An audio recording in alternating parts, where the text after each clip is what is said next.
নমস্কার। আমি আপনাদের সামনে একটি স্বরচিত কবিতা পাঠ করে শোনাচ্ছি। আস্ত একটা উপন্যাস। এই বোকার হদ্দ আমিটাও আজ তোমার চোখে চোখ রেখে কথা বলতে পারি। ভাবতেই পারোনি কখনো, তাই তো? এই সাধারণ মেয়েটাও যে লিখে ফেলতে জানে আস্ত একটা উপন্যাস। তুমি জানতেই পারোনি আজও ভালোবাসাকে প্রেম বলে ভুল করেছ বারবার।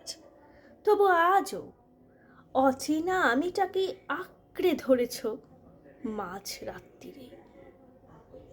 ক্লান্ত শরীরে আমার তৈরি ঠান্ডা লস্যিকে ঢকঢক করে পান করে যখন তুমি তৃপ্তির ঢেকুর তুলেছ, আমার পরিযায়ী উপত্যকায় এঁকেছ এক আকাশ উষ্ণতা, এক ছাদের তলায়, এক বিছানায় থেকেও আমি বড্ড বেশি অগোছালো।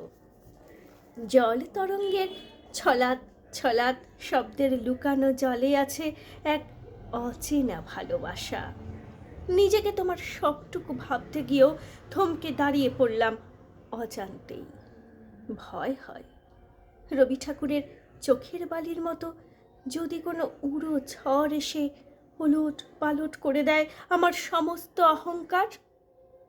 হঠাৎ কোথা থেকে এক পশলা বৃষ্টি এসে নিভিয়ে দিলে আমার আগুন। এখন বুকের মাঝে বইছে বৈঠা হাতে মাঝ দরিয়ায় তুফান ওঠার নেশা। নমস্কার, ভালো থাকবেন।